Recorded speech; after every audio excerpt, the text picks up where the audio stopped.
Hello everyone, स्वागत है आप सभी का एक बार फिर से एक नए वीडियो में। आज हम लोग बात करने जा रहे हैं वॉरिन टेक्नोलॉजी के बारे में। बेसिकली वॉरिन रिन्यूएबल टेक्नोलॉजी का ही एक सब्सिडरी या फिर आप कह सकते हैं Waaree renewable technology completely different platform है और completely different public listed company है। और वॉरिन टेक्नोलॉजी एक completely different public listed company है।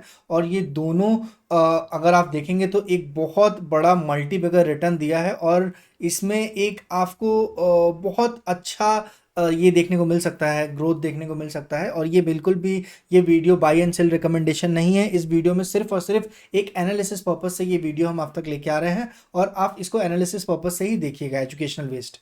अगर आज हम आपको ले चले स्क्रीन की तरफ और दिखाते हैं वॉरिन टेक्नोलॉजी के बारे में, तो बेसिकली आप देखेंगे कि इसने एक साल में 273% का रिटर्न दिया है। और वहीं पे अगर 5 ईयर्स की बात करें तो 5 ईयर में 10,000% का रिटर्न दिया है। मतलब 100 गुना ये कंपनी पिछले 5 साल में मूव कर चुकी है, 100 गुना पैसा ये कंपनी बना चुकी है।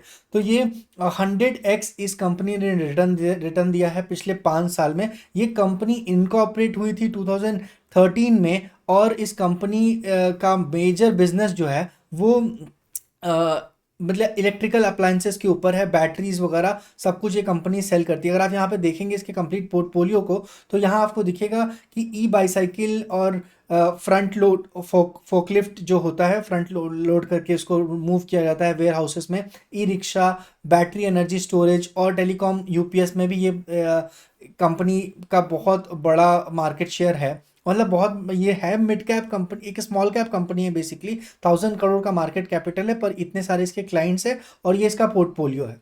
ये फिलहाल में ये कंपनी प्रॉफिटेबल नहीं है। हम आपको फंडामेंटल बताने से पहले ही इस चीज़ को हाईलाइट करना देना चाहते हैं कि ये कंपनी बिल्कुल भी प्रॉफिटेबल नहीं है। पिछले क्वार्टर में इस कंपनी ने लॉस बुक किया था ऑलमोस्ट अराउंड 5.5 करोड़ का। और अगर आप होप मेरा मेरा स्क्रीन दिख रहा होगा, इस कंपनी ने लॉस बुक किया था 5.5 करोड़ का, ये आपको स्क्रीन पे दिखेगा।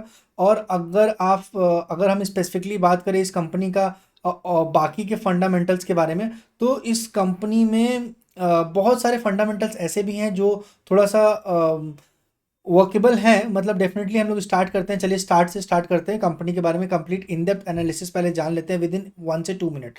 तो अगर आप इस कंपनी के फाइनेंसेस को देखेंगे तो मार्केट कैपिटल जो है वो 1,500 करोड़ के आसपास का है। 1,500 करोड़ के आसपास का है, मतलब ये कंपनी की एक स्मॉल कैप कंपनी है। और यहाँ पे पी रेशियो बिल्कुल भी नहीं है। जो कोई भी कंपनी जब प्रॉफिटेबल नहीं होती है तो उसका पी रेशियो नहीं दिखता है, ठीक है। इस कंपनी ने पिछले क्वार्टर में 5.5 करोड़ का लॉस बुक करने के बावजूद भी ये कंपनी का आप रिटर्न देख सकते हैं ऑलमोस्ट यहाँ से 6x ये कंपनी ने अपना रिटर्न दिखाया या ये कंपनी की रैली हुई है। पर प्रॉब्लम यहाँ पे नहीं है। प्रॉब्लम यहाँ पे है कि कंटिन्यूसली ये कंपनी लॉस में ही है। ये ऐसा नहीं है कि सिर्फ एक बार हुआ है। अगर आप इस कंपनी के ये देखिए, आपके सामने जो ईयर एंड ईयर या क्वार्टर एंड क्वार्टर की अगर हम बात करें, क्वार्टर रिजल्ट के बारे में बात करें, तो ये क्वार्टर रिजल्ट आपके सामने है। बेसिकली ये जो कंपनी है इसने एक मतलब डेफिनेटली एक लॉस लॉस तो किया है, मतलब बिल्कुल प्रॉफिटेबल नहीं है। और प्रॉफिटेबल नहीं रहने का रीज़न मेरे को बहुत ज़्यादा, अगर किसी भी कंपनी जो कंपनी प्रॉफिटेबल नहीं है उसमें पैसा लगाने का कोई मतलब नहीं बनता है। पर हो सकता है अभी इस एक्सपेंशन के कारण इस कंपनी में ये सारी चीज़ें चल रही हैं, पर वो भी हम लोग सिर्फ अजम्पशन पे कह सकते हैं। पर अगर आप देखेंगे तो मार्च 2023 में इस कंपनी का जो 2024 में इस कंपनी का टोटल नेट लॉस था 5.5 करोड़ का। और अगर पिछले इससे पहले क्वार्टर के बारे में बात करें सितंबर 2023 में, तो -2 करोड़ के आसपास का लॉस था। और इस कंपनी का net loss year and year की बात करें तो 2023 मार्च में -1 करोड़ का था, 1 करोड़ का लॉस था। और अभी ये 7.5 करोड़ के लॉस पे ये कंपनी बैठी हुई है। पर फिर भी इस कंपनी का जो भागने का स्पीड है, जिस तरीके से ये कंपनी इस कंपनी में रैली देखने को मिला है वो बहुत बड़ा है। यहाँ पे आप देखेंगे एक बात और नोटिस करने की है कि सितंबर से मार्च तक प्रमोटर ने अपने स्टेक को थोड़ा सा लूज किया है, 1% के आसपास शेयर अपने प्रमोटर होल्डिंग बेच दिया गया है। और पब्लिक होल्डिंग की बात करें तो 41% के आसपास पब्लिक होल्डिंग है इस पर्टिकुलर शेयर में, बाकी 60% जो है वो प्रमोटर होल्डिंग है। तो ये शेयर भले ही बहुत लोगों को पैसा बना के दिया होगा, पर इस शेयर में रिस्क का जो थ्रेशोल्ड होता है वो भी उसी टाइप का होता है। तो रिस्क तो है क्योंकि ये शेयर बिल्कुल भी प्रॉफिटेबल नहीं है, पर उसके बावजूद भी इस शेयर में 6x 7x के आसपास रिटर्न है। ऐसे ही नहीं, अगर आपको किसी भी शेयर के बारे में एनालिसिस चाहिए, डिटेल एनालिसिस चाहिए या 2 मिनट एनालिसिस चाहिए, तो आप डेफिनेटली कमेंट सेक्शन में अपने शेयर का नाम बता सकते हैं, हम उस पर एक आपके लिए एनालिसिस लाने की कोशिश करेंगे।